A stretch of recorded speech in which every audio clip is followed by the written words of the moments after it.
Okay, we're going to now move into the legislative session, and I do appreciate everyone's patience in the audience, but this is an important matter for this city, and we wanted to make sure that we had been through it properly.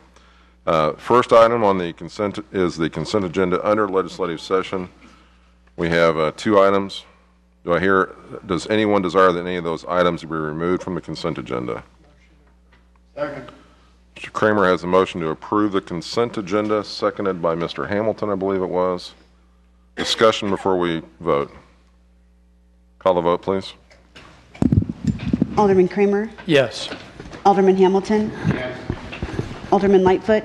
Yes. Alderman Mock? Yes. Alderman Van Buskirk? Yes. Alderman Ert? Yes. Alderman Melson? Yes. Alderman White? Yes. Alderman Azier? Yes. Alderman Pardue? Yes.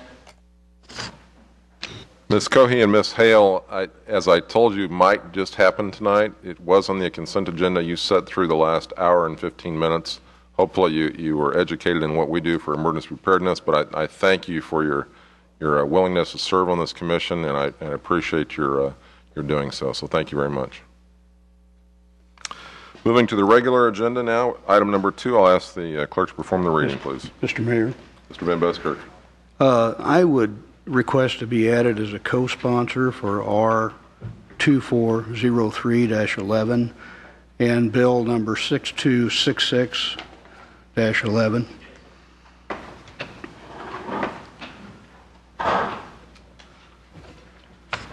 You said 66-11. Number 7. That would be 626611. Okay. item 7. Gotcha. And the other one is R2403, which is item number 3. Okay. Very good. Thank you, sir. Ask the clerk to perform the reading on item number 2, please. A resolution authorizing and approving the administration of a community development block grant from the Missouri Department of Economic Development for the Neighborhood Stabilization Program 3, approving the use of a new bank account for this grant with United Missouri Bank, and amending the fiscal year 2010-2011 budget. Ms. Lynn, our Community Development Director, do you have anything to add, ma'am? Just a couple of comments so you know a little more information about what's before you. As later on in the agenda is the second reading for the interlocal government agreement for the NSP.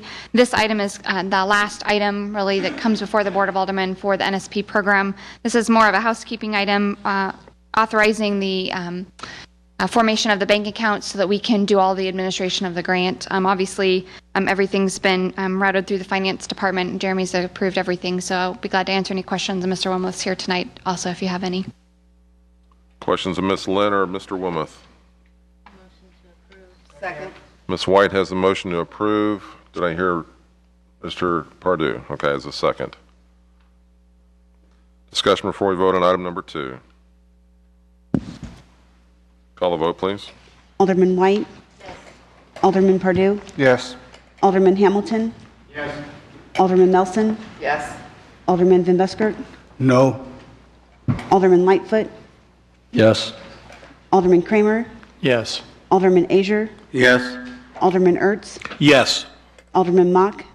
Yes. Item number 3, please.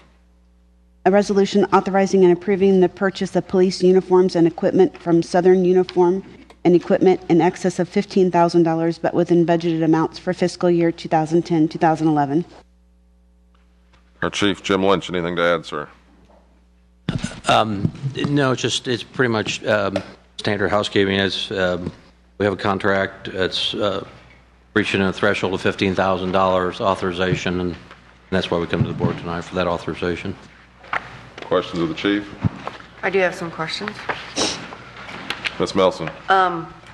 Do we have a replacement program for the officers' uniforms? We tried that one time, but we've and Beth Bennett that works for me downstairs tried that, and we feel that it's more appropriate to replace uniforms as needed. You know, if somebody wears out, somebody falls down out tonight and knocks a knee out of their pants, we're going to get them a uniform or whatever. So that's kind of how we do it. And so these uniforms that are within this resolution, are they for replacement, or do you keep so many sizes on hand, or are they ordered as needed? How does that work? A combination thereof. When somebody's new, we order them new uniforms. If we have somebody that, and it's not the norm, but if somebody that we've had maybe for a month or something, and they turn, we've ordered them uniforms and they turn their stuff in, we'll try to reissue it. And I know one of the sergeants told me the other day he went back there and there was something in the back, so we'd already paid for it, so we didn't have to order it new.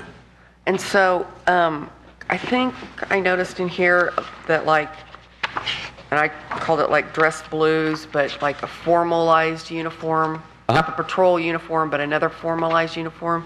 Is that bought for the officers? What was the last part of your question? I'm sorry. It's not the patrol uniform. It would be like a dress type uniform. Is that bought by the city for the officers? Yes, they have one dress uniform.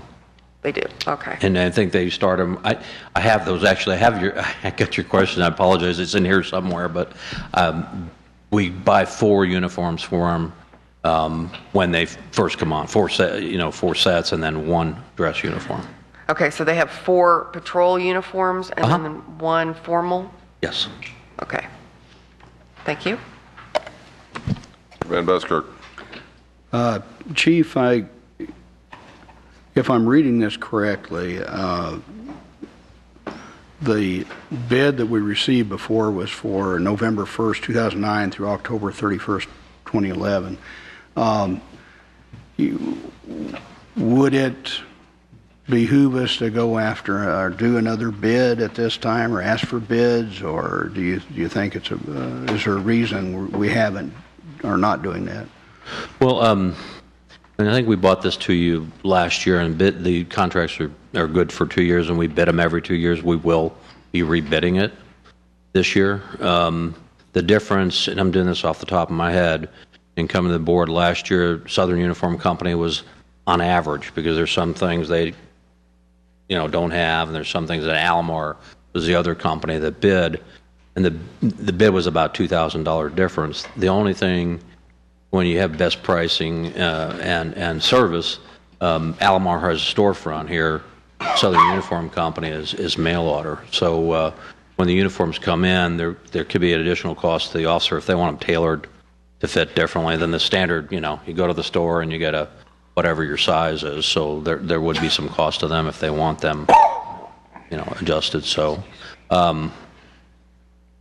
there's not too many other companies that bid on it, but we will be rebidding it. The contract's good for 2 years.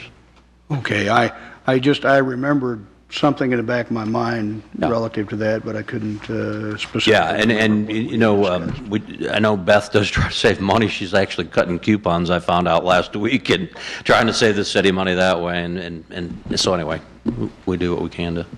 Thank you, Chief. Say that. Other questions? Still need a motion if you're so willing, Mr. Mock. Motion to approve. Mr. Mock's got the motion approved, seconded by Mr. Kramer. Discussion before we vote on item 3. Mr. Ertz, you ready to vote? Yeah. Okay. No discussion. I'm going to ask clerk to call the vote, please. Alderman Mock, Yes. Alderman Kramer, Yes. Alderman Azier, Yes. Alderman Hamilton, Alderman Ertz, Yes. Alderman White, Yes. Alderman Lightfoot, Yes. Alderman Pardue, Yes. Alderman Van Buskirk, Yes. Alderman Melson, Yes. Item number 4, please. a resolution authorizing and approving a prosecutorial service agreement by and between the City of Raytown, Missouri and Ross C. Nigro, Jr. Mr. Wilmoth, anything to add, sir? Yes, good evening. Just a few brief points about the contract before we open it up to questions from you all. One of the last things Nancy Thompson asked us to do before she left was to take care of a long overdue contract renegotiation with Ross Nigro.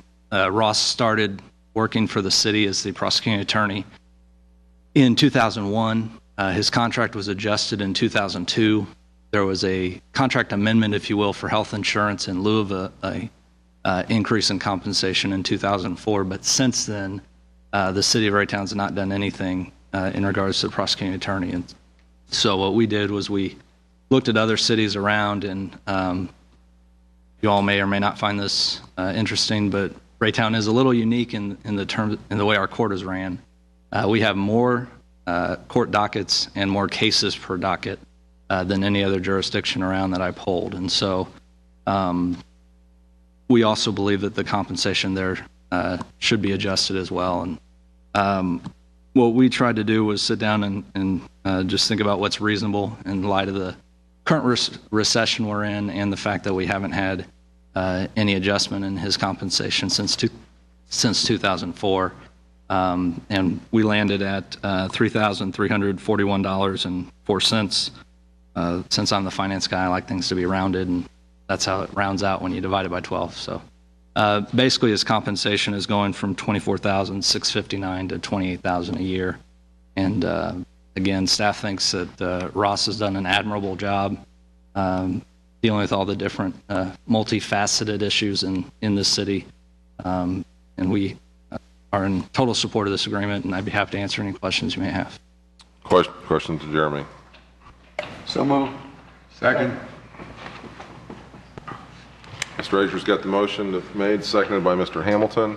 We're in discussion. You're going to go to the right. Mr. Pardue, did you have one? Mr. Kramer? Oh, I'm hearing buttons. Ms. Milson? Yes. Since this wasn't reviewed perhaps in a timely manner, how are we going to make sure that it does get reviewed in a timely manner for the future?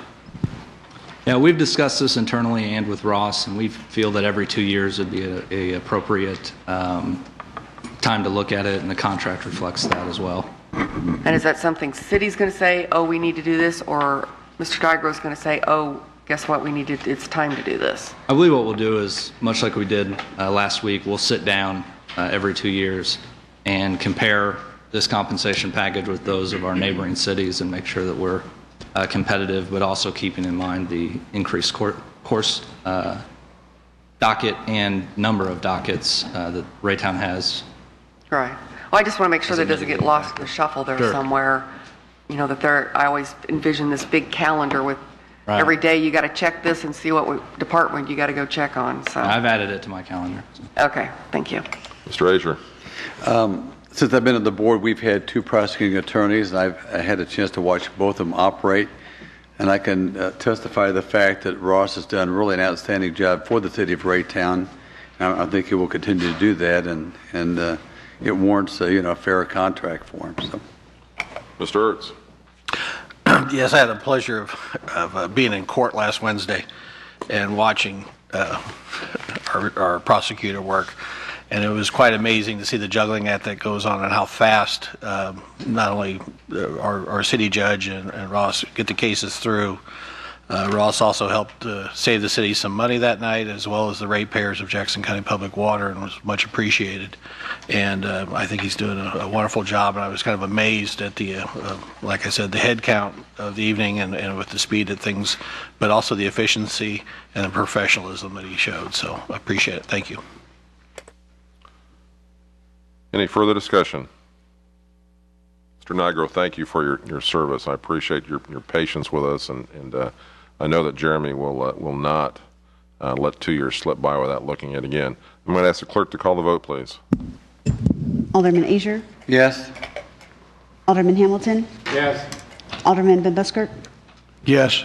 Alderman Pardue? Yes. Alderman Lightfoot? Yes. Alderman Mock? Yes. Alderman Melson? Yes. Alderman Kramer? Yes. Alderman Ertz? Yes. Alderman White? Thank you, sir.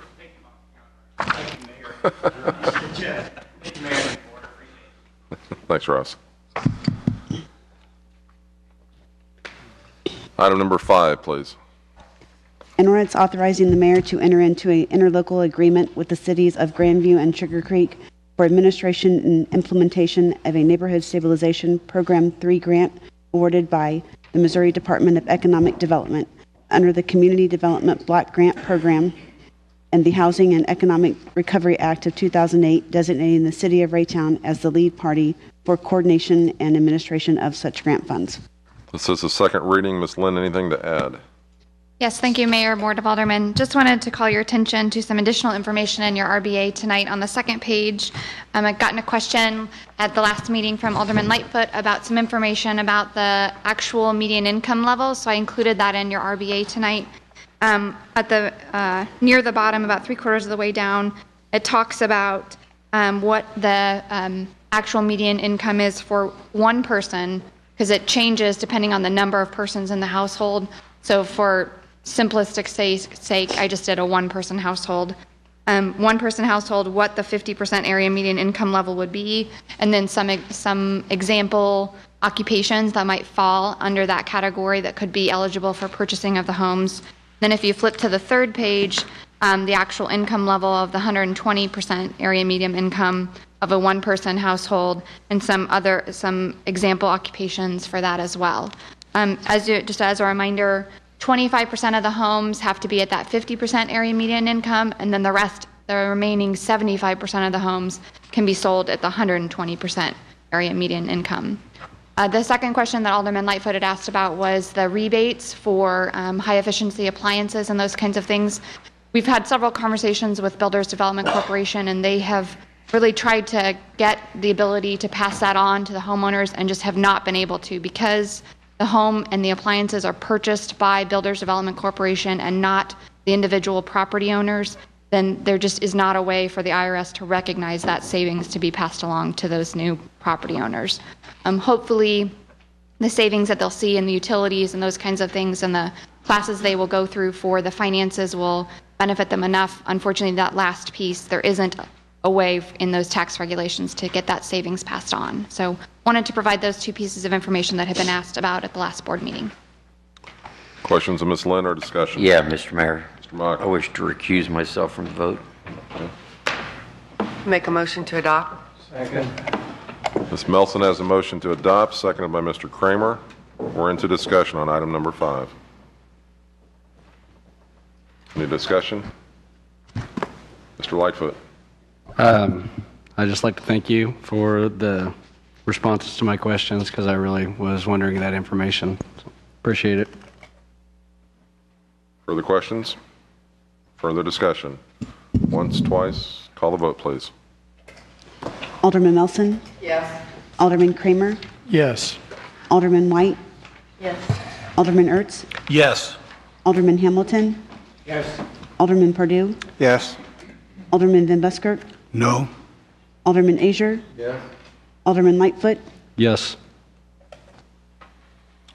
Moving on to item number 6, a public hearing to consider a conditional use permit on property located at 9706 East 79th Place.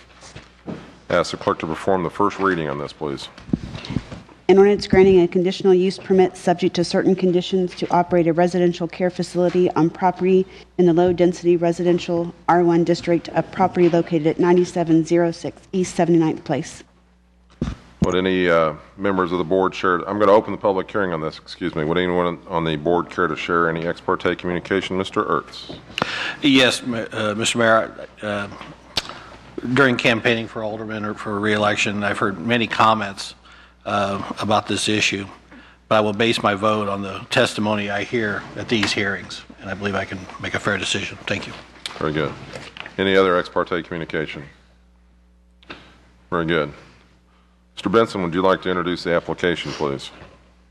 I'd be happy to. The applicant is seeking this conditional use permit. If approved, it would provide, or she would be allowed to provide care for 6 senior citizens who would reside at the home on this property. The operation of a long-term care facility such as this is regulated and licensed by the State of Missouri Department of Health and Senior Services. As part of that licensure process, the applicant must first obtain the required zoning or land use approvals from the city. The city's role in this application, or in the context of working with the state, is that the city regulates approval of the locational aspects or land use aspects of the use, while the state of Missouri regulates the operational side of the facility itself.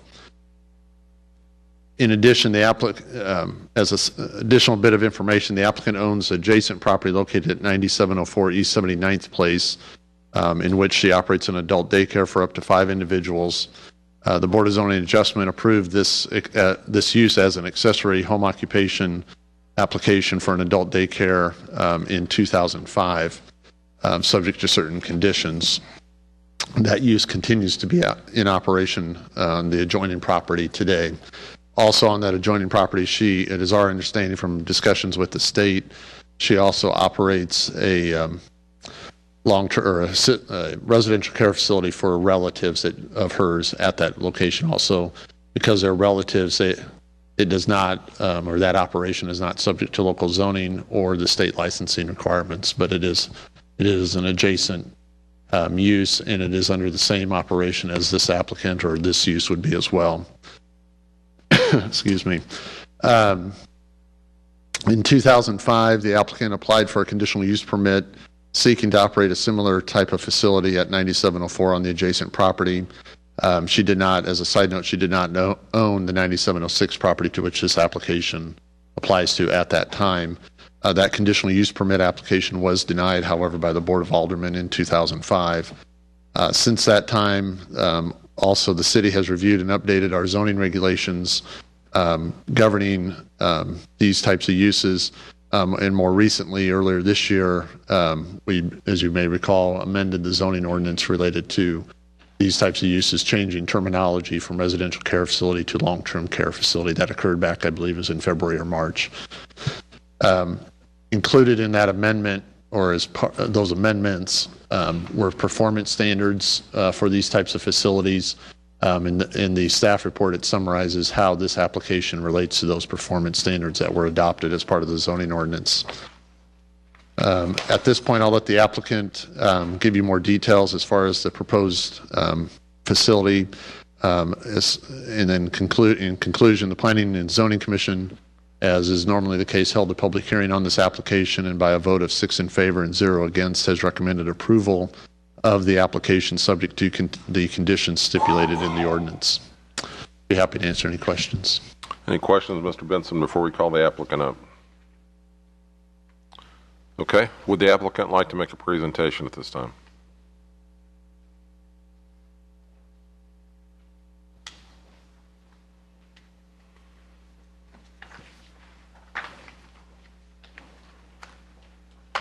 Good evening. My name is Deborah Thomas. I own the property at 9704 and 9706 East 79th Place. I live at the one at 9704. I'm here tonight to ask for a conditional use permit to operate a residential care assisted living facility, which is a long-term care, which we assist the elderly to live in as, to have more of a home setting. And we would care for them 24 hours a day. We would have a nurse on staff 24 hours a day. Well, we would break it down for 12-hour shifts, 12-hour shifts. And we would also have a nursing, what is it called? It's an administrator, a nursing home administrator. We'd have to have one on staff also. Then we would have a doctor that would come in and see the patients as home visits. We would also be licensed through the state. We have to put in a sprinkler system, fire alarm system. We would have to, the exit doors must exit out. They must open outwards instead of inward. We do have a level if anybody's in a wheelchair or needs to be, like a ramp or anything like that. We have a level that they can just exit straight out the door for any emergency reason or just for any reason necessary. Everything else is basically just caring for them and giving them excellent care. Okay. Any questions of the applicant? Mr. Lightfoot? With your administrator, nursing home administrator, will that be a full-time position there, or is Well, they said that it basically doesn't have to be full-time to where they're there on a regular basis, but they have to show some type of proof throughout the month how many hours they have put in for that month. And it can't be something small like 8 hours and then saying that you have been administrating a facility. It has to show, have proof that they have actually been there. On a daily basis? Well, it doesn't have to be a daily basis. It's more probably maybe so many days per week. Whatever, whatever they suggest, that's what we'll do. Okay. They didn't give me a certain number of how many days. They just said it couldn't be just 8 hours. Say that they've overseen a facility. And 30 to 31 days. okay. So you currently operate the same type of business, or it's an adult daycare business at the residence that you personally live in now? Right. And those people don't stay the night there, they are just No. there during the day? Just during the day. Okay. I notice, do you operate an ice cream No, that business there? no, that's my son's truck. Okay. It was there. It's there for a couple of days because the guy's supposed to come and pick it up. It won't start. Okay. They'll probably be moving it by tomorrow. And then I was curious, in the place you're trying to open now, how many residents would there be, and would there be one person to a bedroom, or how is that set up? There's one bedroom that would be one person to two bedrooms that would be one person to. And then the other bedrooms, we could have two in each room. So that's why we're only going to do 6 beds. Okay. Thank you. Ms. Melson? What's the square footage that is required by the state for a person in I that? didn't bring that with me. I don't remember off the top of my head right now, and I don't. And I have it, but I don't remember it. Okay, and what is your current status with your state application? I've already submitted my letter of intent. I got the reply back from that. I was approved for that. Now I've already submitted my drawings to the department. So now all we're waiting for now is to hear the meeting tonight, and then they will give me the go-ahead to whatever next. Okay. And so in the 9706 facility, you're going to have 6 people, older adults, live in? Yes. There? Yes. And as far as emergency precautions, as far as tornado and fire, I mean, is that something that is that in the plan for the state? Yes, it will be in the plan for the state, I guarantee you that. Okay, and all safety issues is always going to be part of the state, and us us abiding by whatever they require. And so part of that requirement is the installation of sprinklers? Yes, ma'am. And so... and a PA system, too, that reaches from each room to the nurse's station. Right. And do you know what the total square footage of that house is? Oh, wow. I don't know why I didn't bring that with me. No, not off the top of my head, but it was okayed by the state.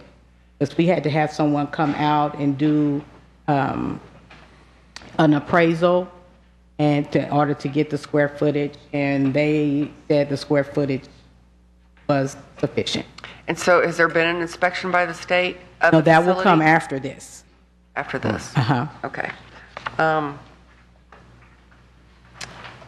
Okay, I've got more, but I'll let somebody else. Sturts? How long have you lived at 9704? Since 99. As far as the look of the neighborhood goes, the residence you're looking at actually has 4 levels, correct? Yes. And you were saying that you would only have people that need a walker or a wheelchair on the bottom floor? Yes. No, we won't. The thing is that we have to be able to make sure that they exit safely. So we would want to put the ones that are wheelchair bound, or say, for instance, if someone came and we had this lower level and it was already sufficiently taken up by 2 of the residents. If someone else came along and we knew that they couldn't sufficiently exit from upstairs for any reason, we wouldn't allow that person to stay. You know, we would explain that situation to them. We would want to keep everybody safe. But see, if you're on the second floor and you're able to walk down, that's a different story. But you can walk down the stairs. So on this floor, there's a bathroom and kitchen and everything they would ever need while they're there. On the level that they're going to be living on to Actually, leave. no, it's probably about 3 steps up to a bathroom and kitchen. And they would be up there from time to time. Yes. But then and I believe if I read in the packet here that you need to have 2 exits going out, and they need to be separate from each other. I'm not sure. Maybe this is a John question on how far those would be. I'm thinking. But there's 2 exits. There's 2 exits actually on that level. It's one that goes out through to the garage. The exit is just like maybe 2 or 3 feet, and you just exit right out the back door. But in the front of the house, you just come straight out. It's right off from the bedroom. And the exit in the back has no steps. No steps at all. So either one. So you're not foreseeing any ramps outside of the home? We talked about that at the last meeting, and if it's necessary and the state requires me to put in a ramp, I would be more than willing to.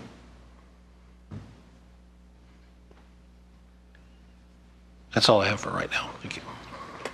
Mr. Mayor. Yeah, the home is tri-level, correct? Huh? Home is a tri-level? Yes. Okay, well, I witnessed it today myself. I witnessed seeing that and visualize, seeing a ramp out that front door. It would be fine with me. So you got stairs going to your garage also, right? No. No stairs? No, Okay. she's coming out there. It's So your the main level level that's come down. right directly on the ground that you can just exit right out. There's no steps whatsoever from the garage or that lower bedroom. Mm-hmm. Is there a chain link fence that splits those 2 yards? Yes. Because I was wondering about those 2 dogs I saw also. Oh, the dogs are in 6 foot. They're totally separate from both houses. They're even totally separate from the house that I'm in. They have a fence completely separating them from the backyard. Okay. 6 foot fence. Ms. Melson again. On the 9706, you have listed that it was a family dwelling. When was it last used as a family dwelling? Probably, I've only had that house for probably since I bought it in like 98, I think. I mean 98. In 2000, I said 98, I mean to say 2008. I haven't even had it that long. Okay, and so is it currently used as a residence? It's not currently using as anything right now. It's not empty. used as anything. Okay. And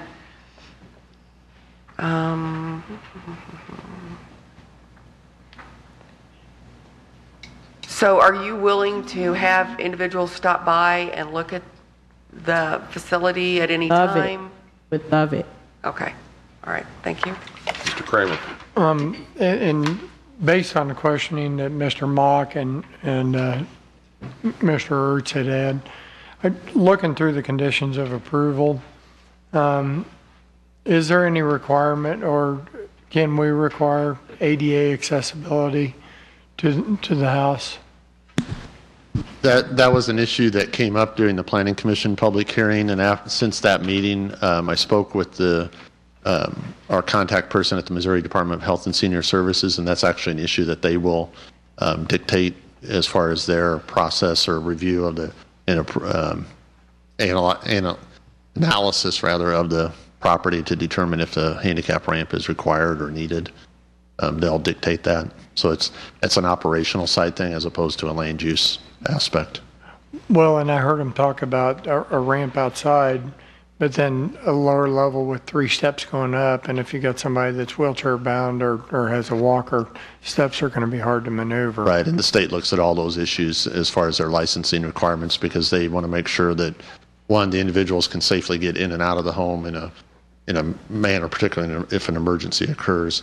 And secondly, just, if it's to a bathroom or to eat or whatever the function would be, that they can get around the home appropriately and safely. So we just got to wait on the state to come Right. in and do an inspection, essentially. Correct. Okay. Yeah.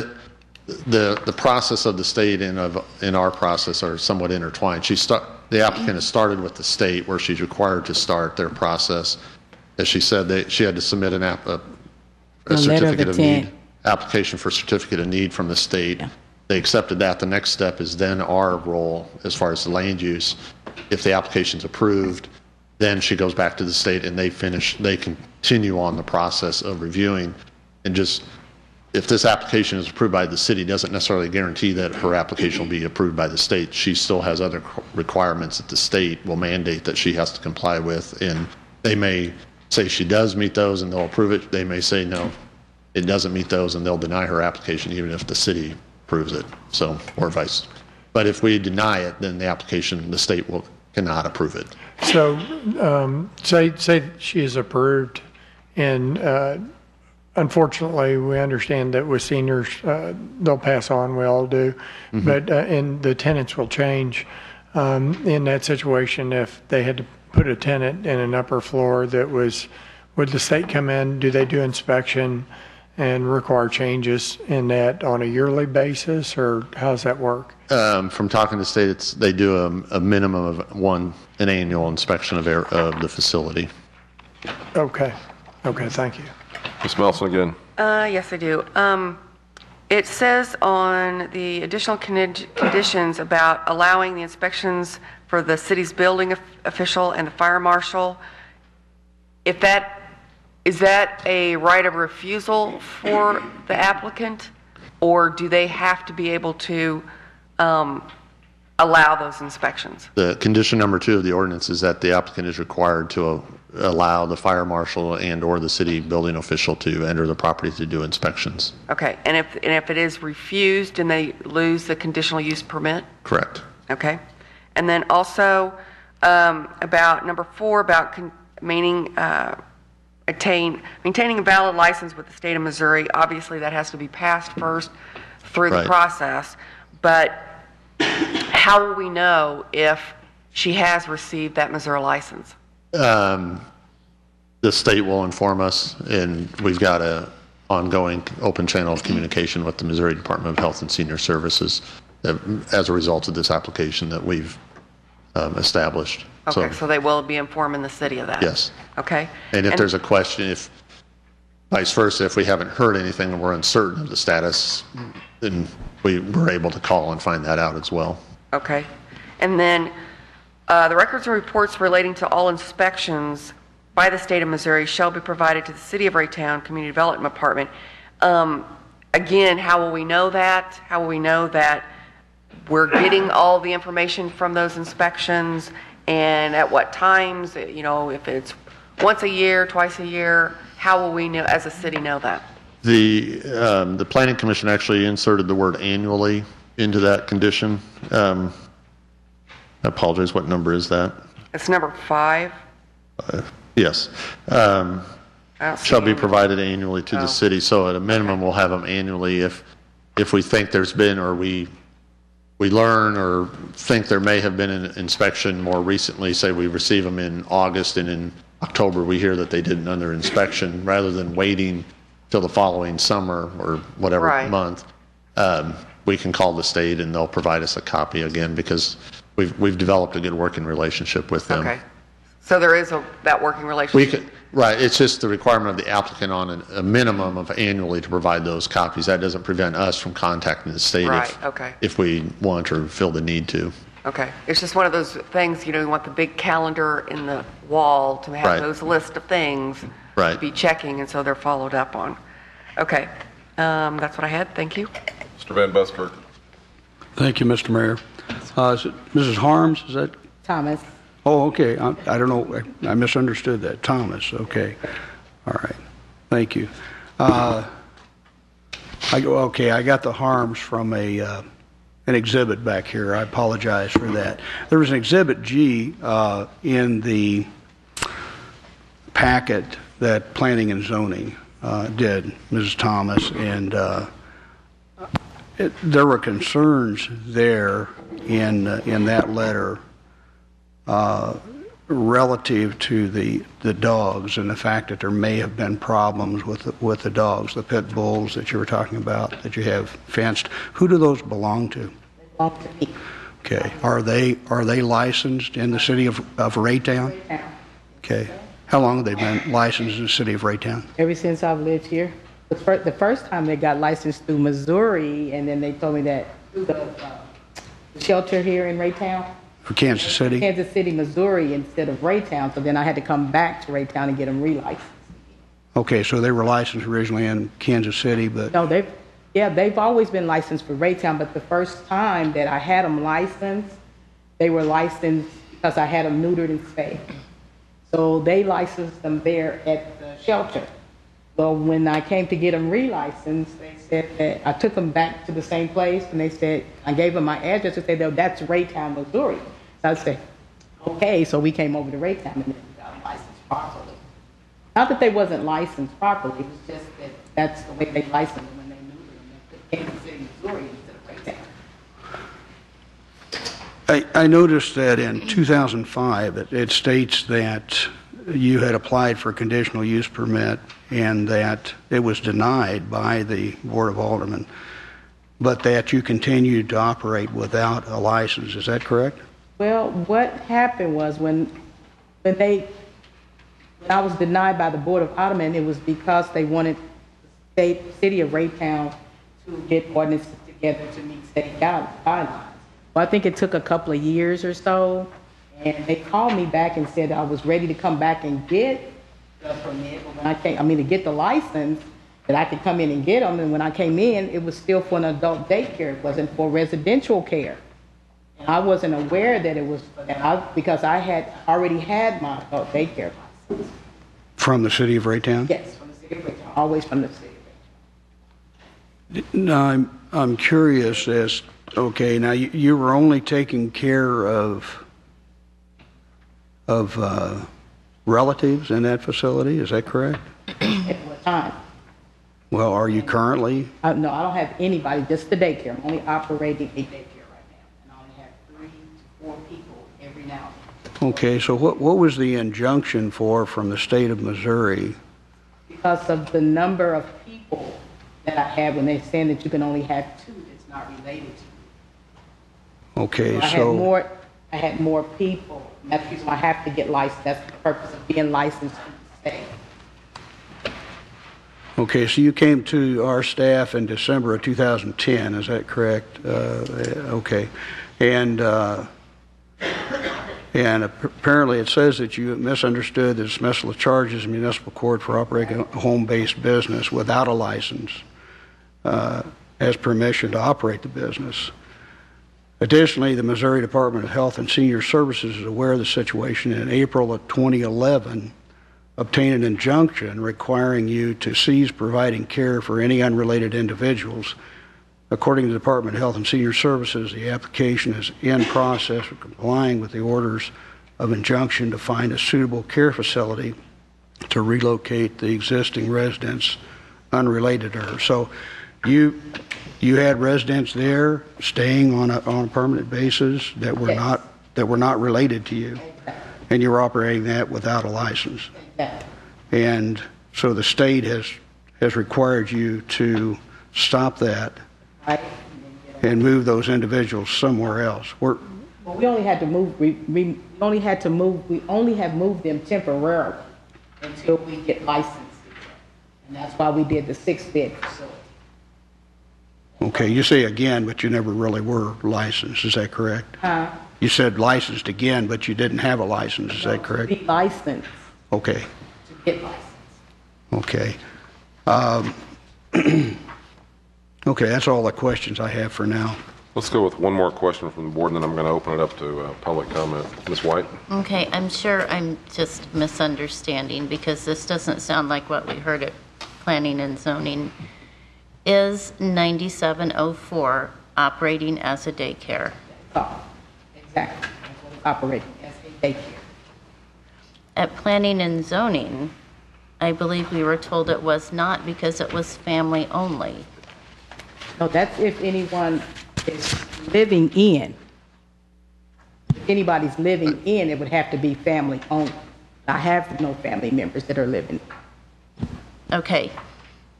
Then let me ask another question, because on the bottom of page 7, when it talks about the number of residents, it says, as stated above, there would be 6 residents in addition to the applicant and up to 3 individuals who are currently allowed to come daily to the house as part of the previously approved adult daycare. So I'm adding this up, and I'm looking at 10 people in the house, along with 2 separate houses. nurses. Ms. White? Confused, that's 2 separate houses. What application am I looking at here? That's a error on my part on how I worded that, and I apologize for the confusion. That the 6 resident, this application is for 6 residents at 9706 East 79th Place. The 3 individuals who are currently allowed to come daily to the house as part of the previously approved adult daycare relates to 9704, and I apologize. Okay. I want to make sure they're not coming from one house to another, and we've got That's 12 correct. people in this house. Yeah, they're not. I apologize. That was I apparently typed that, and then I made an edit and didn't clean that up correctly, and I apologize for that. Okay. Thank you. Ma'am, thank you. I'm going to, at this time, ask if anyone from the audience would like to address the board on this particular matter. Please come forward. It's time for public comment. Larry, come on up.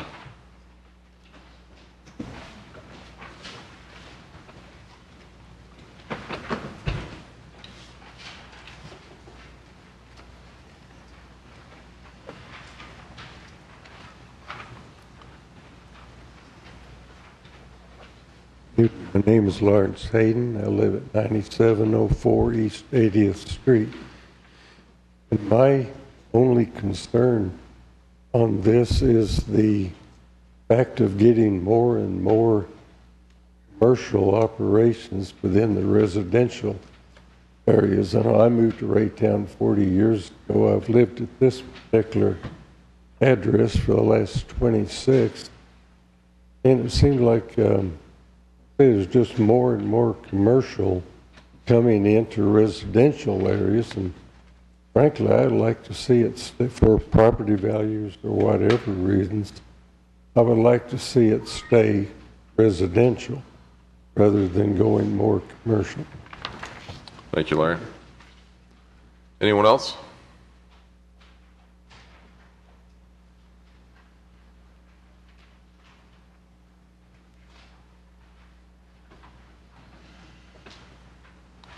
Evening, sir. Yes. My name is Victor Smedley. I'm here in support of Deborah Thomas and her facility. I'm here on 2 reasons. Second reason is I represent the insurance company and I'm her insurance agent. It insures both properties. It insures the properties for the adult daycare facility as it is. So I'm willing to answer any questions you have from an insurance standpoint regarding the property. The main reason why I'm here in support of this, both of my in-laws resided, took advantage of the facility that Deborah Thomas offered. My wife was looking for a place with her father, who suffered from Alzheimer's. She found Deborah Thomas's facility on the list of approved facilities with the National Alzheimer's Association.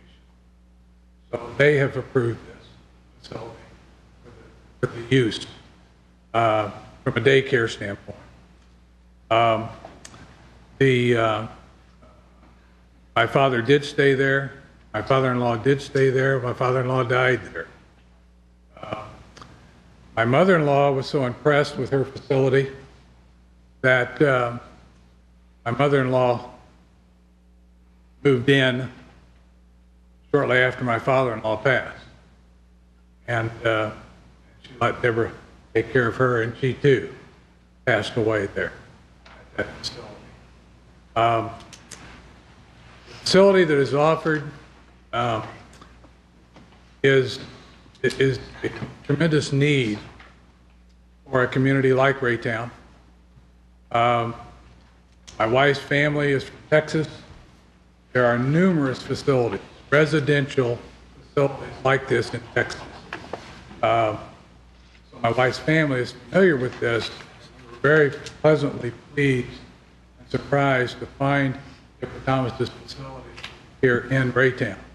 I don't live in Raytown, I live in Lee Summit, but my in-laws lived here. They lived over at Hidden Lakes until they could no longer, they lived in a assisted facility there, and then it just got, well, long story short, health reasons required Deborah Thomas's services.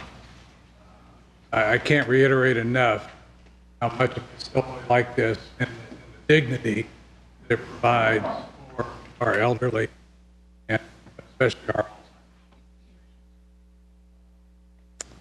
I would encourage you to support this.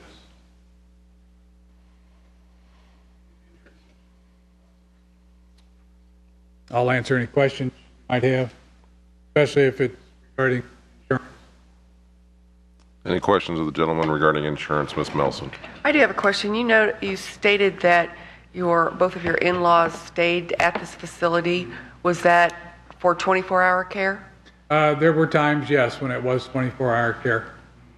Only because of a health need at the time. It's a long story, but sure. My in-laws were both in a very unhealthy state right. at one particular point. So, and would you say that was for, you said 24-hour care, was that just for one day, or was that for a lengthy period of time? There was a length of period of time with breaks in it. That they were there full time. Okay, thank you, sir. Any other questions of the gentleman? Thank you, sir. Anyone else in the audience that would like to address the board?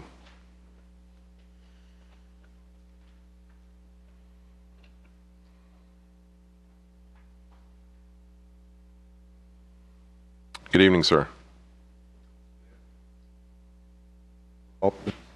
My name is Willie Chambers. I live in Kansas City, Missouri. And I'm here in support of Thomas as well. Ms. Thomas has a unique facility, one unlike any that I've seen. I live on the Missouri side, and I've looked at many, many facilities.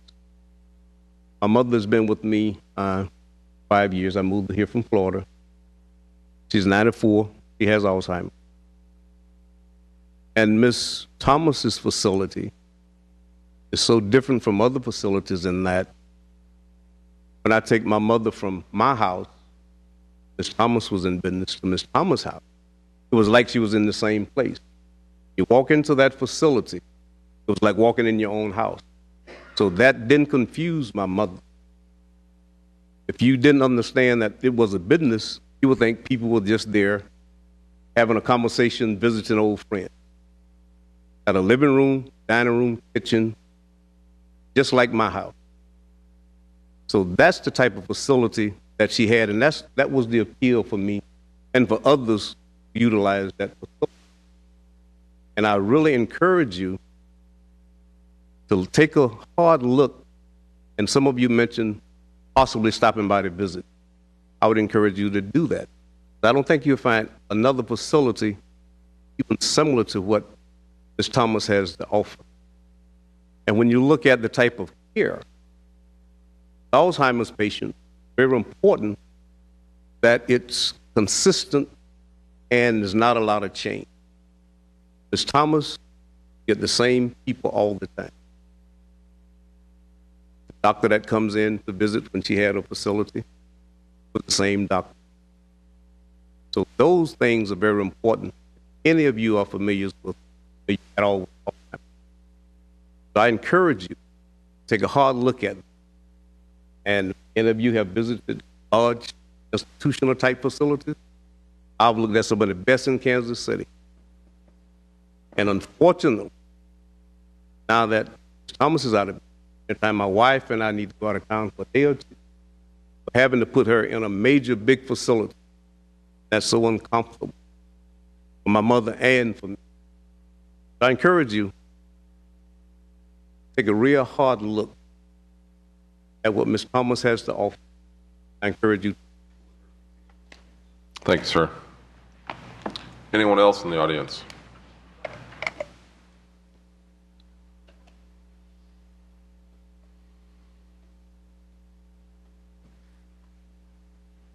Good evening.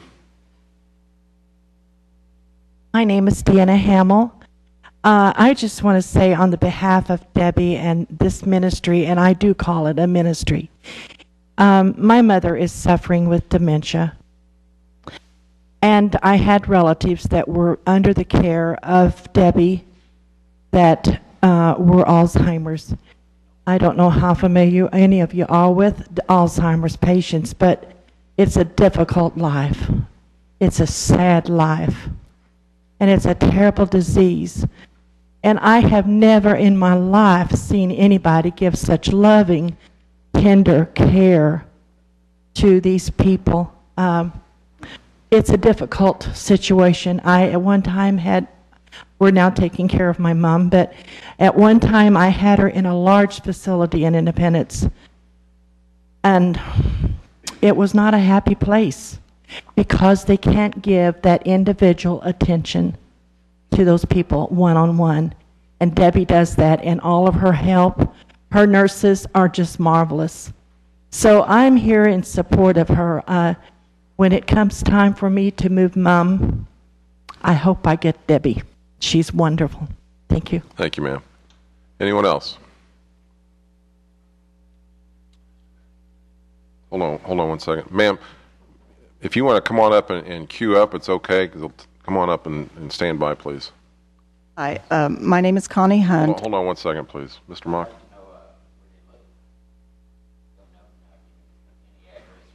Okay, I'm from Lee Summit, Missouri. You need the entire address. 2332 Northwest Ashurst Drive, Lee Summit, Missouri. My mother-in-law, when we moved here from St. Louis, she was in a nursing home. We felt blessed. Somehow we found Debbie's facility. As everyone says, it's not an institutional home. She gives loving care. I wish you would all take a chance on her. She's trying to run a business. I know it's unusual that it's a house, but if you look at the two houses, you would never know that she's got several people there, or did have, and it just looks like two homes. And you can't imagine how much better my mother-in-law responded to Debbie's care. She was in a nursing home, a great nursing home, but it's an institution. She wasn't getting the proper rest and the food. And I just want to emphasize that I wish you would, take a chance on Debbie. She's trying to do something different, and I know you don't understand or maybe don't comprehend how important this is to just people that have a family member with a disability, with cognitive impairment, because she gives the most loving care that you can ever want for any of a family member. So that's all I wanted to say, that I am a great supporter of Debbie. Thank you. Thank you, ma'am.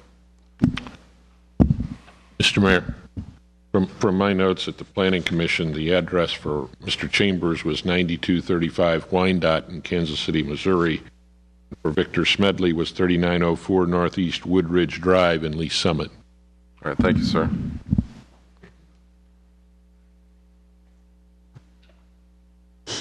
Good evening. Hi. Hi. My name is Linda Bowman, and I'm a lover of Raytown. We're going to need your address also, please. 11805 East 59th Terrace. My address is actually Kansas City, but I've been a resident in the Raytown community for over 24 years. I've raised 3 children in the Raytown school system, and so my statement will be brief and to the point. I support all of the entities in place to ensure that Raytown stays of the utmost standard.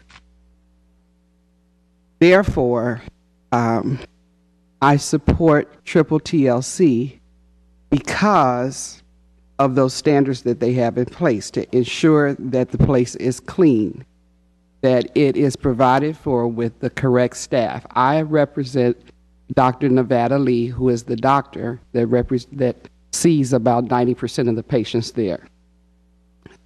Dr. Lee is a doctor right here in Raytown who specializes in geriatrics and internal medicine. I want to say that the residents there have an option given to them wherein it's the larger facility versus the home. Both are good, but sometimes a family wants to make a choice that is more suitable to what they want that environment to look like. So, as a result of Triple TLC being there, what we have found with my visits there and with the doctor's visits is that the patients are mentally and physically taken care of. Okay, and lastly, I just want to say that as we all approach retirement, we simply want to be loved and respected, and we want to be provided in a place that we can be comfortable in. As in any effort that where a building project is trying to take place, there's always room for improvement. We don't deny that.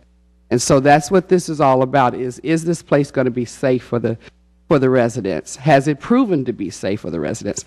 And I can truly say from the doctor's office representing the calls that come in from any durable medical equipment companies, any home health nursing agencies, any emergency equipment, not equipment, but emergency technicians, there has not been any complaint whatsoever, any hospice service at all regarding that facility.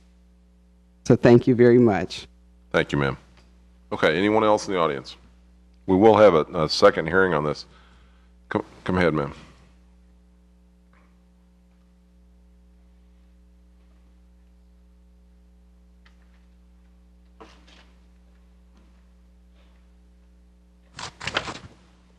Good evening. My name is Blossom Davis Robinson, and I'm a Raytown resident. I live at 5532 Hunter Terrace. Ms. Thomas, I'm here on behalf of Ms. Thomas. She has taken care of my mother and my father before he passed away. The only thing that I would like to add to what has already been said is that along with the intimate care that she gives to the patient, she does notify each resident on a more personal level than the nursing home facility. Like if there are changes in their health condition where they need to go to the doctor because they're acting a little strange, she lets you know immediately. And she contacts you, and if transportation is needed and you need to meet them at the hospital, she makes sure that transportation is available, or she'll get the ambulance on the phone, have them pick up, and you can meet them at the hospital. She also will call in the doctor if there's something going on with them, and she will request if they're in pain, if they just anything, the bed sore. Sometimes people get bed sores and different things from just not moving anymore. She makes sure that their wounds are cared for and that they're not that extra spillage and getting to the point where they have odors and all of that. When my mom was hospitalized, she had a bed sore, and it was not in the dangerous state that it was when she left the hospital. By the time that she stayed in the hospital about 2.5 weeks, and by the time she went back to the facility, that bed sore it needed wound care. It needed everything that that again, Miss Thomas, when she went back to the facility before we had to move her this last time, Miss Thomas had got that sore healed. It's almost normal. Her skin is back to normal now.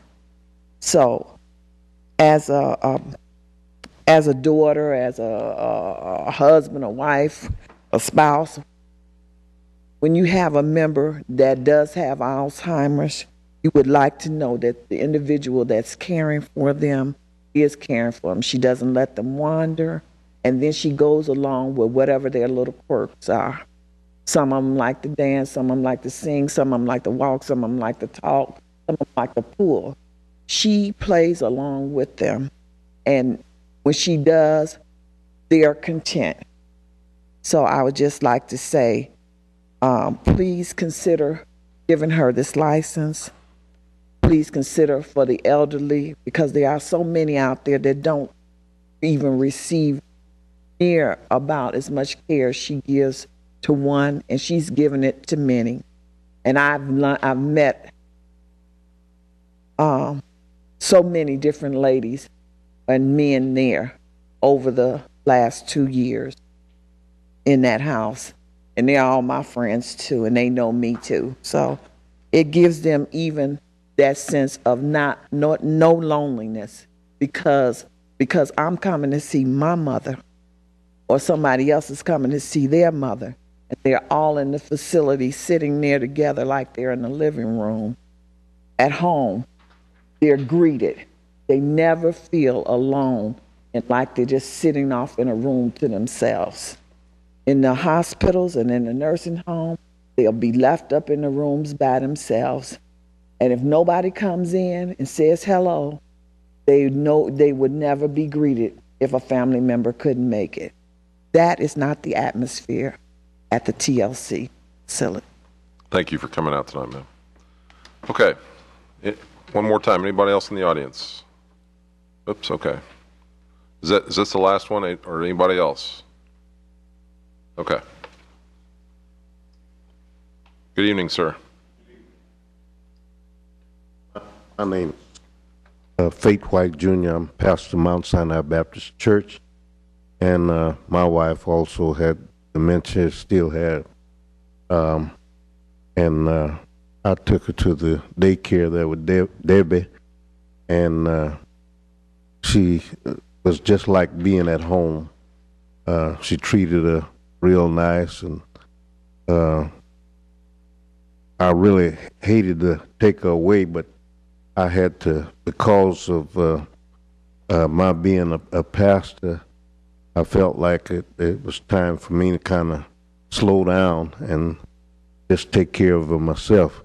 But I was very pleased with the way that Debbie took care of her. Didn't have any problems, and whenever anything was wrong, she looked after almost like a doctor, and I was very pleased with what she did for my wife. And I would recommend highly that if it's possible that you would allow her to continue to have the facility. Sir, can I get your address real quick, please? Yeah. Pardon? Your address, please. 5739 South Benton Avenue, Kansas City, Missouri. Thank you. Okay, with that, I'm going to conclude at this point the public comment for this session. And I'm going to ask Ms. Thomas if you'd come back up one more time. I've got a couple of questions from the alderman here.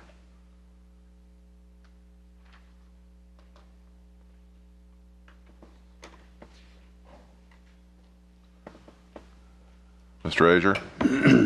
Thank you.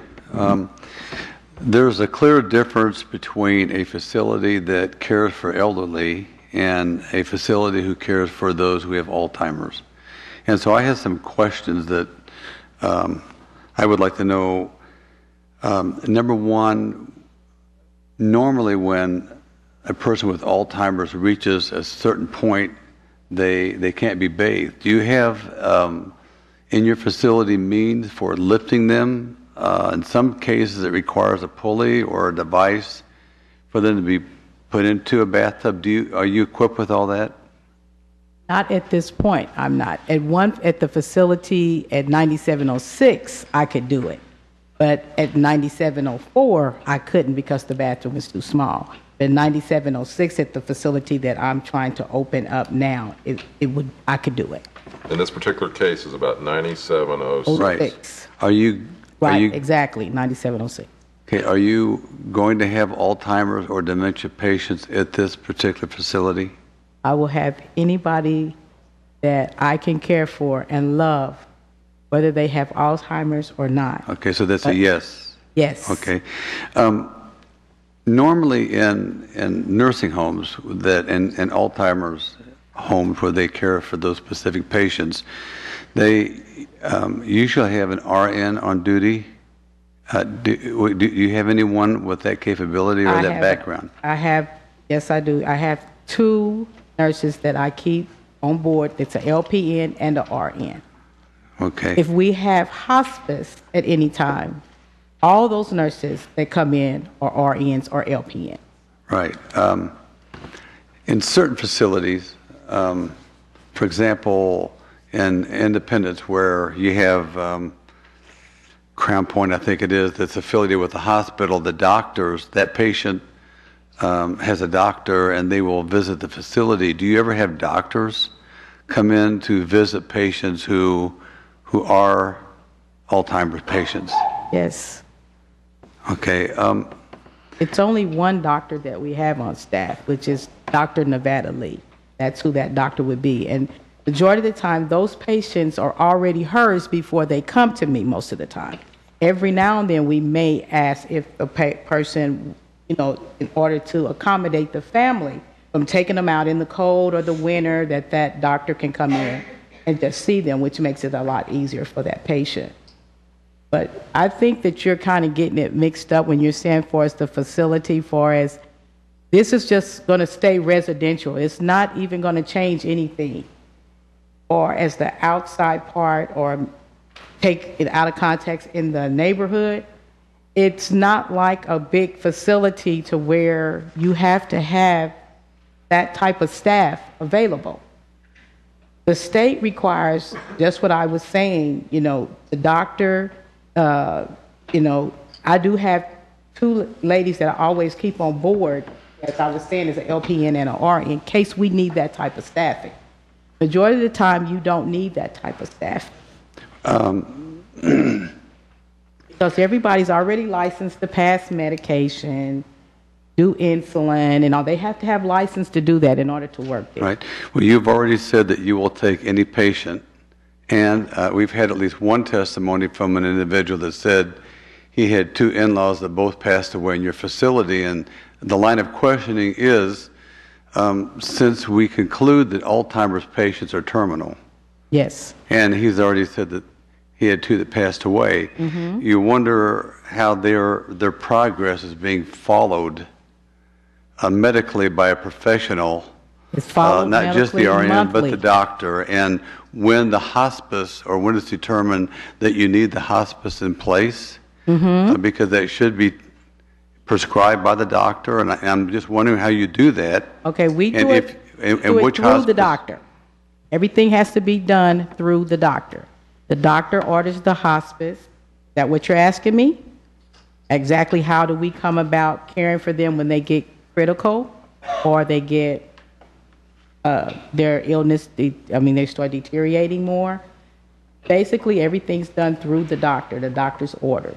They will make the decision, and they will get with the families, and if the family wants hospice, then we call hospice, and then the family and the doctor, all of them sit down together and make that decision. Okay. And I have a lady here that's from our hospice team, if you would like to speak with her. Okay, and the family chooses the hospice then? Yes, the okay. family does. I think those are my questions. Thank you. Ms. Thomas, thank you very much. Welcome. Ms. Melson, do you I do have a quick question. For Ms. Thomas? Yes, okay. Please. The 9704 is only a daycare facility, correct? Yes, ma'am. Yes, ma'am. My concern then is with several of the statements that were made for your people in supporting said that you had individuals that stayed there overnight. or for lengthy periods of time? Well, they did, but they can't now because the state required that I can only operate during the daytime. They cannot spend the night over. And so there was at a time that you were... But I've had people that go on vacation, they may stay over, a couple of days or whatever, yes. See, these were some of the reason why I have to be licensed. Right, okay. So that's what the problem is coming in. These are things that I'm learning as I go along. Okay, thank you. Mr. Ertz? Thank you. You said you have an LPN and an RN on staff? Well, they're not on staff where they work there every day. Like if I needed an LPN or RN, I have 2 ladies that are willing to come to work. So there's no scheduled hours for them? No, only as no needed. scheduled hours. What are how many people are working there on a daily basis besides yourself? 2. There's one that does a 12-hour shift in the morning and one that does a 12-hour shift at night. And do they ever miss work? No. If they do, I have someone that could cover them if that's what you're asking me. And you are next door. I'm next door. Okay. So I have like 5 employees altogether that if someone was to get sick, someone could fill in. If I need to go somewhere, I have someone that could come in and sit for me while I do errands or, have appointments like tonight or whatever. Like say, for instance, I had to be somewhere. Today I would have to be somewhere. And I would have somebody sit with them. Because our limit is, I think, 10 o'clock is the latest that we can operate at night. Isn't that correct? 9 or 10? I thought it was 7 to 7. It said in our packet. Sorry. What? You said it was 7? I was just, it was in our, something in our, probably, I wasn't. I think it was 10, I don't know. I don't, it could be 10 to 10, I don't know. 7 a.m. to 7 p.m. Okay. The BZA gave you permission, I believe, if I'm correct, and this could go either way, since you're both here, to run an adult daycare at 9704. Mm-hmm. But you said you've never gotten a state of Missouri license to run the adult daycare? Yeah, well, because I don't have them, I didn't go over the amount of people that they said that I could have. Yeah, I'm just operating now. But you had people staying there longer hours. Not anymore. I know, not anymore. Yeah, but and it hasn't been since, December? You had an adult daycare, but it wasn't a license by the state of Missouri. It wasn't licensed by the state of Missouri, just through Raytown. Just for land use purposes through Raytown. Well, I have a conditional use, occupational license. Yes. And then, I'm sorry, my handwriting. So at one location, and I guess one of the questions I got to ask is the state of Missouri, this is called one location or 2 locations?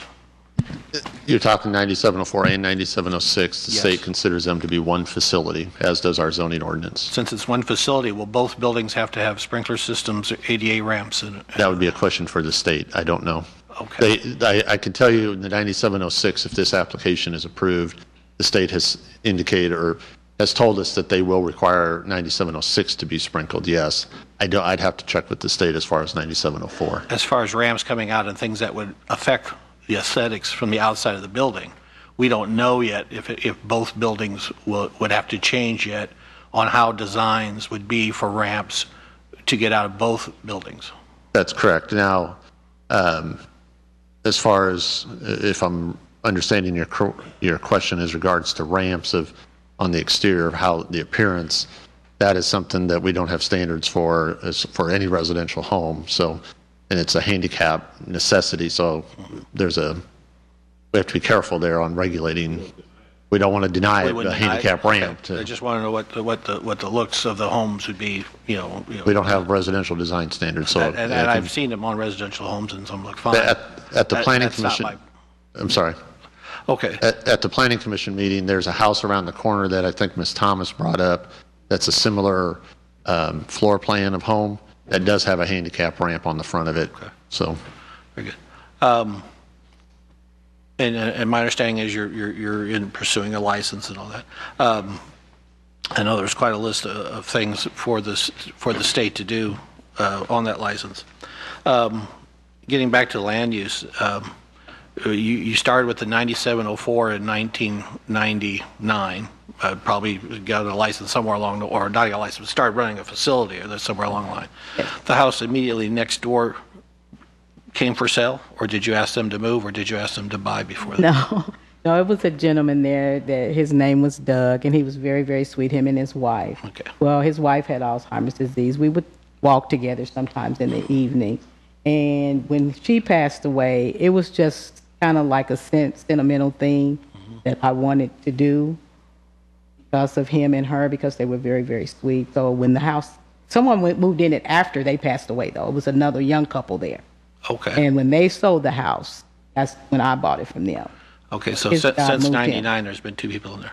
I noticed the house across the street is vacant and for sale, and I also noticed the house behind 9704 is for sale. It's Mary. What is there? She's just, Miss Mary, you mean? She's just looking to move into a smaller apartment or something like that, into a retirement. She hasn't sold her house yet. She's fine. She's very enthused about what I'm doing. She's one of the people that's on that list that I had went out to the neighbors and talked to them about it and let them know what I was doing. Okay. I think that's all I have for this at this time. Mr. Van Buskirk. Okay, I'm a little bit confused. Now, you live at 9704. Okay. Yes, sir. And you're currently, do you have people staying at 9704? No, I just only have a daycare. But you have people staying at 9706 right Nope, now? that's empty too. You don't have There's people nobody. you don't have anyone staying at No. either one, not even as a daycare? Just the daycare, Okay. but not overnight. At both facilities? No, just the one. There's 9706 is totally empty. There's nobody there. Okay. Okay, so- 9704, I have 3 people doing, I said 3 people doing the daytime, and that's it. So the number of staff you was talking about at 9706. There's nobody have you working had over there. That number of staff in the past, or is that, has there been staff there in the past? Yes, it's always been staff. Okay, they're just Yeah, it's not, always been 2 people there daily. not currently. Yeah, not currently, nobody's there. Okay, all right, thank you. Okay, very good. Mr. Benson, anything else you'd like to add from staff side? Yes, I'd like to, a couple questions were brought up, or one in particular, earlier, the size of the dwelling at 9706, while you all were discussing it during the testimony that was provided. That house in the traffic study is shown to be 1,450 square feet in size. Or I forget who asked that question. Also, there is an email that was received from Barb Schlapia that has some concerns in regards to the application. We have copies of that. I will distribute those to you. And that's public comment that has been received. Also, you received a number of comments tonight from the public. And again, going back to kind of where I started when I summarized this application, this is a land use issue, not an operational side as far as the operation of the facility, the licensing of the nurses or of Ms. Thomas or the facility. That's up to the state. The state oversees all of that.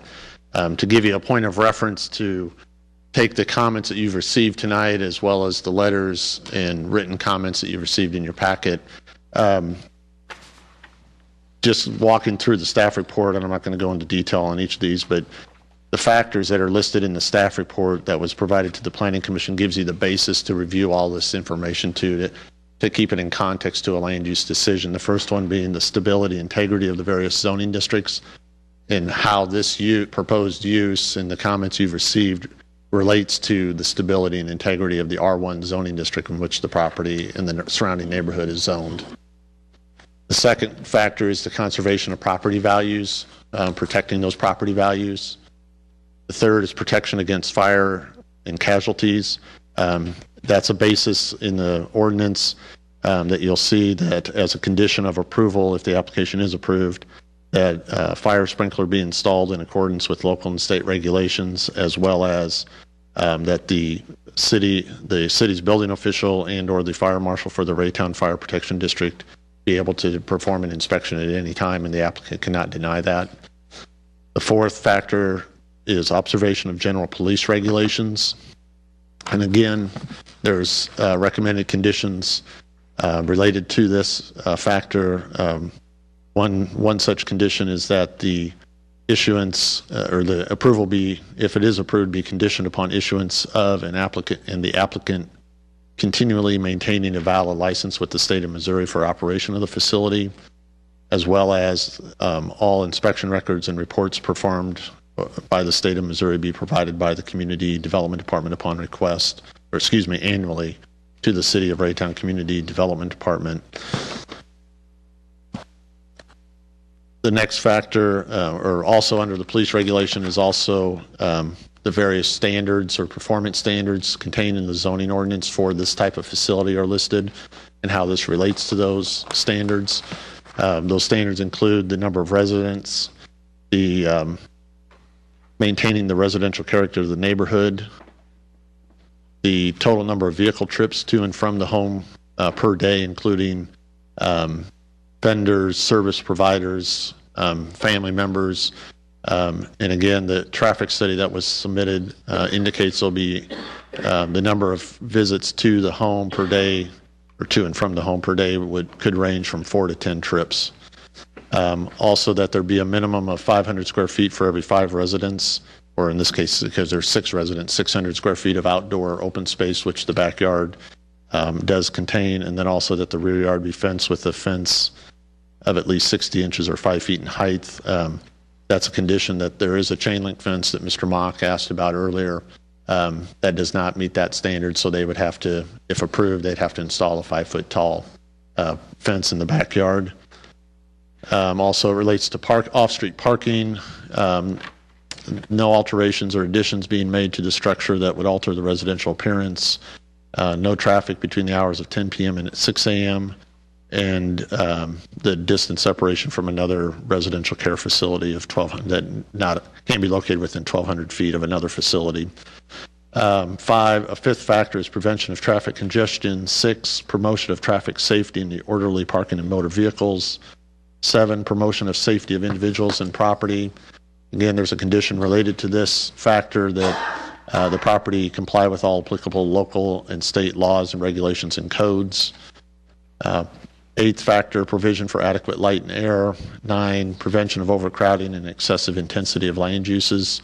That would get to the scale of the facility itself in the context of the residential homes. 10, provision for public utilities and schools. 11, invasion by an inappropriate use. 12, value, type, and character of existing or authorized improvements in land uses. 13, encouragement of improvements in land uses in keeping with overall planning for the city.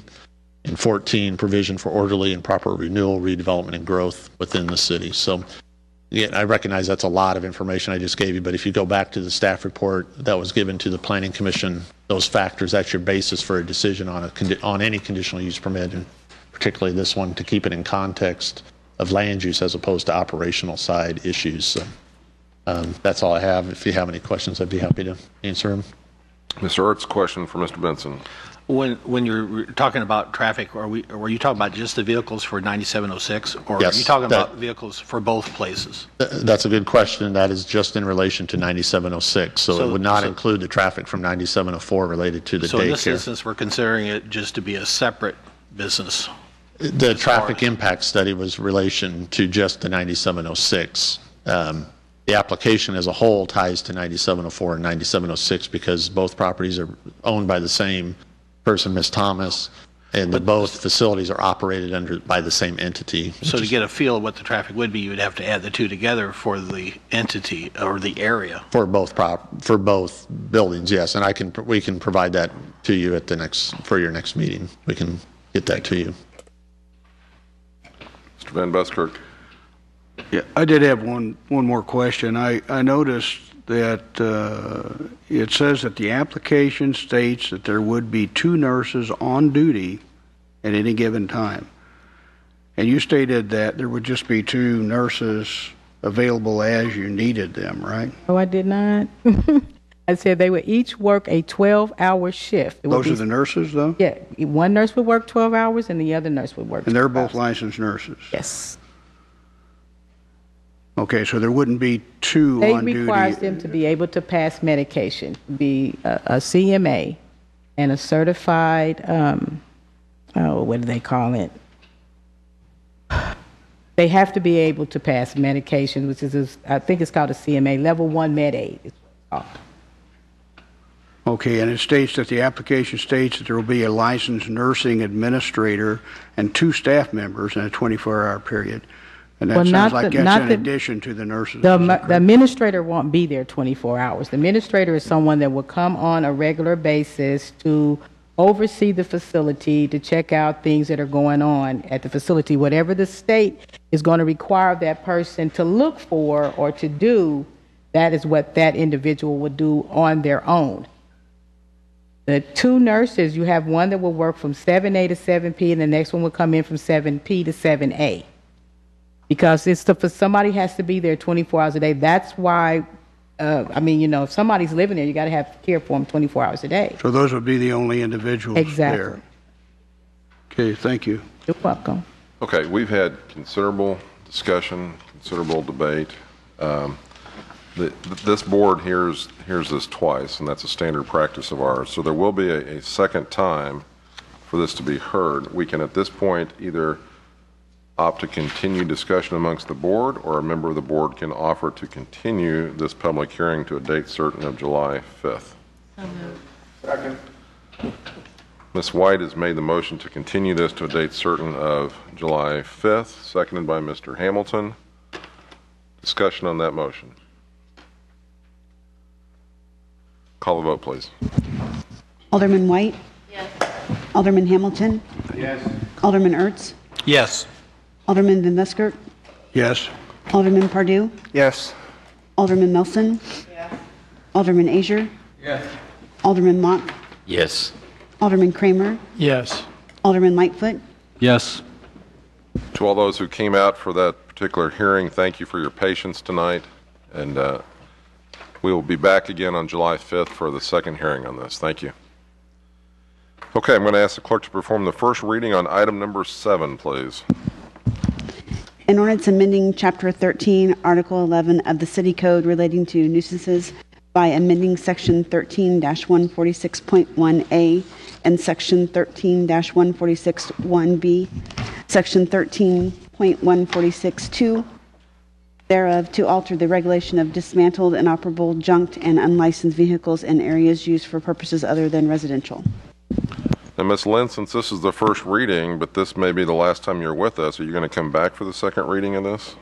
No, I will leave you in capable hands for Mr. Benson to take over in my absence. All right. As our Community Development Director, what would you like to add, please? Just a couple of highlights, especially in lieu of the time this evening. As you know, we discussed this item at the previous Board of Aldermen meeting regarding the regulation of inoperable and unlicensed vehicles, especially with regard to areas other than residential area. In your packet is the ordinance itself, plus a what I would call a red line version of the existing code to call attention to you for what the changes are that we are recommending based on the feedback that we had received from the Board of Aldermen at the last meeting. What it does is we reviewed the definitions based on the discussions we'd had to make sure that our definitions were in line with some of our other surrounding cities, found those to be very coherent and in line with other surrounding cities, left the residential, the regulation of unlicensed, inoperable, junked vehicles in residential areas the same, and focused only on the commercial ones. The changes, just to bring your attention to those, will allow, it'll be a nuisance to have inoperable, junked, or dismantled vehicles unless they are stored inside of a building or behind a screened area, a fenced area. As far as unlicensed vehicles, they will be a nuisance if they're allowed on the premise unless they are stored within an enclosed building or a place where they cannot be viewed unless the business is a validly licensed business for vehicle sales or vehicle repair. Our hope was that this accomplished the intent of the board of balancing the need for especially vehicle repair businesses to have unlicensed vehicles, but tried to clean up the nuisance language for inoperable, junked, dismantled vehicles. Obviously, be glad to answer any questions. The second, we would be looking for the continuation for the second reading. Any questions of Ms. Lennon? Again, this is the first reading. Mr. Van Buskirk.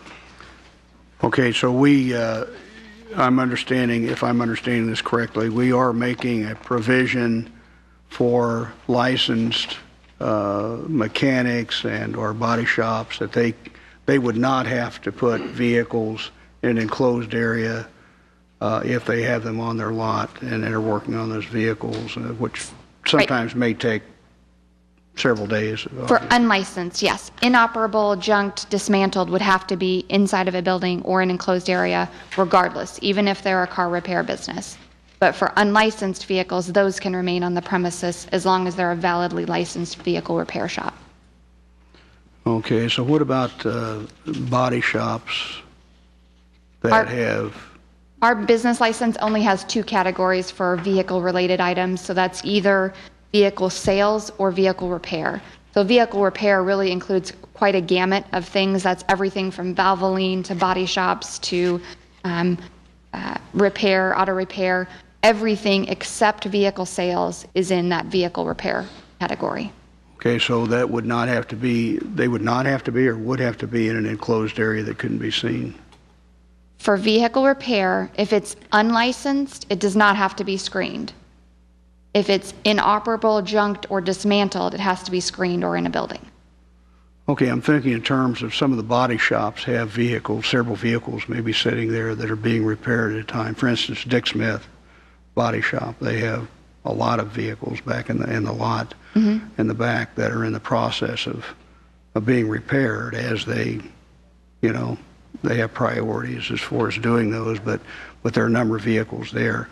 They wouldn't have to enclose those vehicles if they are behind a fence? It depends on the type of vehicle. If they are just an unlicensed vehicle that otherwise can be moved, whether on its own power, then it would not have to be enclosed.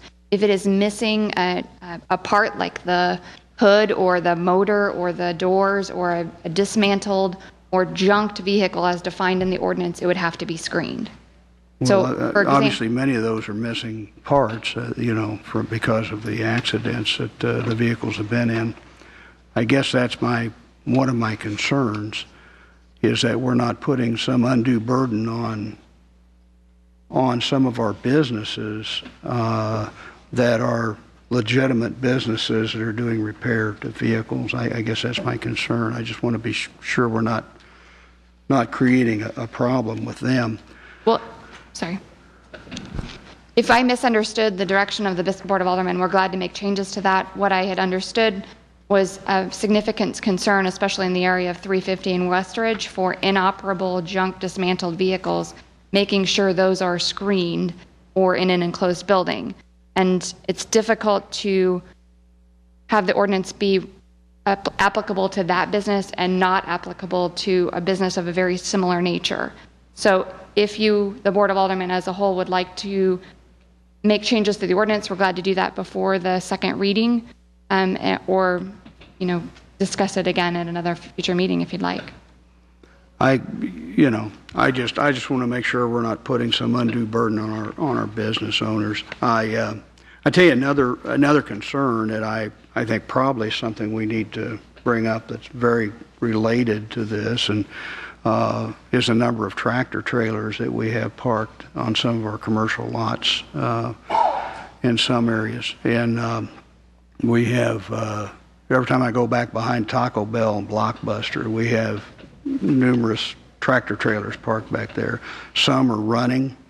They have refrigeration units on them. My concern is that is a residential neighborhood just adjacent to that. They're on Gregory, and I don't know if that's a violation of any current codes that we have, but it is a concern to me. I'm sympathetic to those owners of those tractor trailers, and we have a lot of people that live in our city. If we could stay on the topic, Mr. Van Buskirk, it's not tractor trailers at this point. It has to do with vehicles sitting on the highway, Mr. Mayor, and I think it's not very... It's not with regard to this item. Please stay on the topic. I would be If happy we can to look do at that. the code, I think, Mr. Alderman, that currently the restriction applies to residential areas only with respect to the commercial vehicle noise. So unless that's violating a noise ordinance as it sits on the commercial thing, it may be legally parked, but we can look at that issue. I was just suggesting that we look at that issue. I think it's a concern that would be related to this?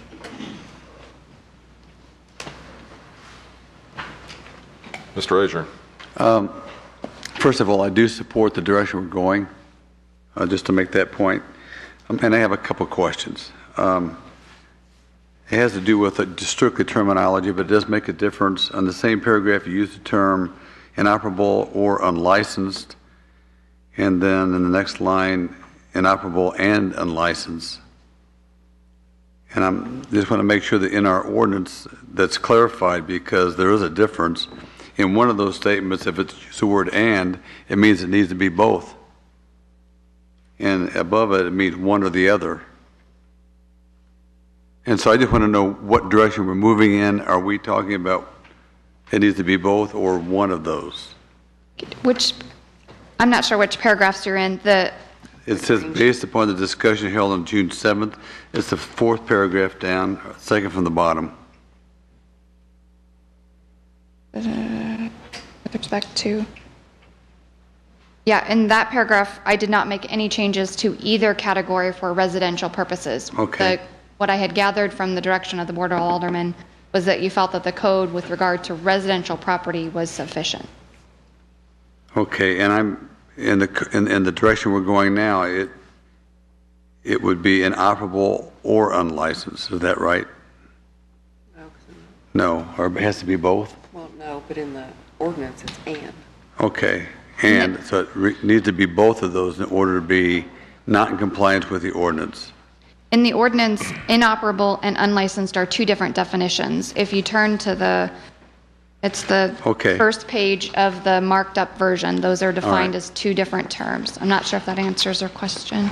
One of the questions, because I actually had a constituent make a comment, and I really couldn't, and it kind of applies to what Mr. Van Buskirk said, chance of abuse, even by business owners. If, for example, and there is in my ward, a truck that's been parked for 6 months without a battery, obviously it's not operable. What is the chance that would ever be turned in, or how could you prove it wasn't operable? Can't see if it has a battery or not, obviously. And it could be the same way even in a lot of a business. We really wouldn't know. So there is always that opportunity for either a resident or business owner to abuse it. And that's why I think we are trying to put an ordinance in place to make sure that we keep unsightly vehicles out of sight on major thoroughfares. Because the residents feel the same way. The person who lives across the street from the truck with no battery has said that truck has never been moved and it can't be moved. What are you going to do about it? Yeah, I think there's always an opportunity where the ordinances aren't perfect and they can always be have loopholes or have challenges with them. I think if we received a complaint from a resident about a vehicle that hadn't moved and we took pictures of it several times, we can always send them the letter and have the opportunity to go before the judge and have the judge make that decision about whether or not they can prove that it's operable or something like that. But I think what we tried to do based on the direction that was given by the Board of Aldermen is make the ordinance as clean as possible and easier to enforce. Right, and I'm not picking on the ordinance because I do realize that sometimes it's because they're difficult to enforce, they don't really always have a lot of teeth in it to do the job we want them to do. And ultimately, we're just trying to clean up our neighborhoods and our major thoroughfares where we have a lot of traffic going through these businesses. So and that's why I support the ordinance. Ms. White. Thank you, Ms. Lynn. I think you nailed the board's intent with this. I think you're taking us again down the same path you have the last couple years, listening to our concerns and coming up with something that works and makes sense. Thank you. Mr. Ertz. I'd like to thank you also for your last couple of years, and for answering my countless thousands of questions, and not only giving me an answer, but telling me the why of why it's the answer. I think you've added a lot of professionalism to community development. As far as the other concerns we've heard here tonight, I think you're doing a good job here of following direction of the board. If we have something to do with residential neighborhoods later or something to do with trucks, I think those are valid things that need to be looked at. But as far as tonight is concerned, I think this is an excellent job, something I could support as far as, at least from what I've heard so far, unless we hear from somebody. I believe if every other city can regulate the difference between a junked vehicle and one that's going to be worked on, I think we can too. I know some look alike, and I imagine I think that got into why this is so hard to enforce, because how do you know how many days something has been sitting there? I believe we talked about all those questions on that. I believe any vehicle that obviously, if an owner of the place can say, no, that's being fixed, here's the work order, here's the parts are on order, that's considerably different than a carcass of a body laying 6 months in the middle of 350 highway, or something that we know is never going to go anywhere. So I appreciate the work on this and the direction you're taking us. Thank you. Mr. Lightfoot. I'd just like to motion to move this on to our next meeting. Mr. Lightfoot's got the motion to essentially cease discussion on it. I don't think it requires a motion. So I only know of one other question on this thing, and Mr. Kramer, are you dying to get something out here tonight? Well, yeah, I'd like. No, I would like to say something. As somebody that's in the automotive industry, I understand where you have disabled, dismantled, unlicensed vehicles, and what it boils down to is a spirit of the law or letter of the law type of situation. In regards to Dick Smith Ford, I've not had any complaints about any of their body shop vehicles that are sitting back there. I do hear complaints about other vehicles along 350. And as I pointed out in the last meeting, anybody that doesn't understand why we're doing this, I challenge you to take a drive down 350 highway, just go past Eastwood Traffic Way and look at all the car lots down there and the problems that they have. And we're entertaining the opportunity for people that want to operate that kind of business in our community if we don't address this situation. So once again, we have hired staff that we feel are capable and are capable of hiring people that go out and look at these type of situations, and we need to trust them. Many other communities, as Mr. Ertz said, have gone out and operated these type of ordinances and been able to make do. So I will support it. Okay, one more, then we're moving on. Mr. Van Buskirk. Thank you, Mr. Mayor. Certainly, I'm in favor of an ordinance, and that's why I asked to be a co-sponsor. And as Ms. Lynn knows, we've had discussions many times about the junk vehicles especially on 350 highway. And I appreciate the fact that staff has put this together. I certainly was not implying in any way, shape, or form that Dick Smith Ford had a problem with junk cars. To the contrary, I just want to make sure that we're not taking our legitimate businesses and putting an undue burden on them. I realize we have many facilities, especially on 350 highway, that do have vehicles that are inoperable, unlicensed, and would fit into this category, and we need to clean those up. So I appreciate that, and I'm certainly in favor of doing that. My concerns were, I think, legitimate, and so I would, I would hope that we would be able to determine whether vehicles were, whether it's a legitimate business working on that vehicle or whether it's a junk car, and make just common sense decisions relative to that. So I'm not speaking against the ordinance. I think it's something we need to do. And I appreciate your work on it, Ms. Lynn. Thank you. Very good. Thank you, everybody. Good discussion on item number 7. We're going to move on. We have still one item on the tabled items agenda. Mr. Kramer? I would like to remove that from tabled and bring it back into board discussion. Mr. Kramer has asked that item R239711 be pulled from the tabled item and placed on the agenda. Second. that will require a 2/3 majority vote as we vote on this. So everybody understands the motion? A yes means it comes off the table and it goes on for discussion tonight. We got a second. I believe it was Mr. Azier. Okay, call the vote, please. Alderman Kramer? Yes. Alderman Azier? Yes. Alderman Melson? Yes. Alderman Lightfoot? Yes. Alderman Mock? Yes. Alderman Pardue? Yes. Alderman Van Buskirk? I'll pass. Alderman Ertz? Yes. Alderman Hamilton? Yes. Alderman White? Yes. Alderman Van Buskirk? Yes. Okay. Motion passes to put it back on the agenda. So move for the vote. So Mr. Azier is moving approval of Resolution R 239711, reappointing John Ness to the Policeman's Retirement Fund. And do I hear a second? Mr. Kramer's got the second. Discussion on that motion.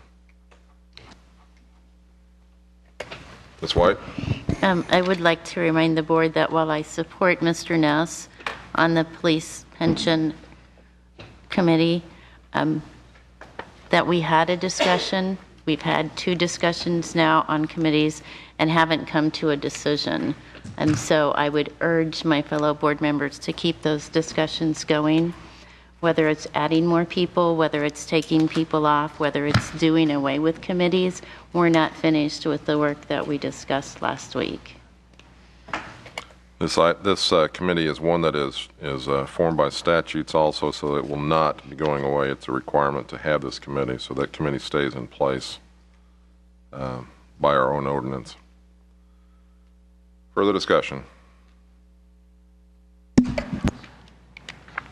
Ms. Melson. With the committee and the discussion about that, is there, since it is by statute, can we get the statutes that regard this committee as far as the people involved and terms and lengths of their responsibilities on the committee? Absolutely. You can request that of the city clerk at any point in time you so desire. I would like to have those copies, please. Thank you.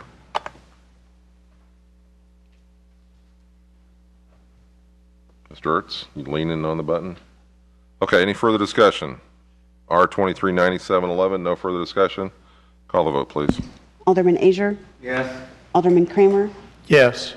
Alderman Hamilton? Yes. Alderman Van Buskirk? Yes. Alderman Pardue? Yes. Alderman Ertz? Yes. Alderman Mock? Yes. Alderman Melson? Yes. Alderman White? Yes. Alderman Lightfoot? Yes.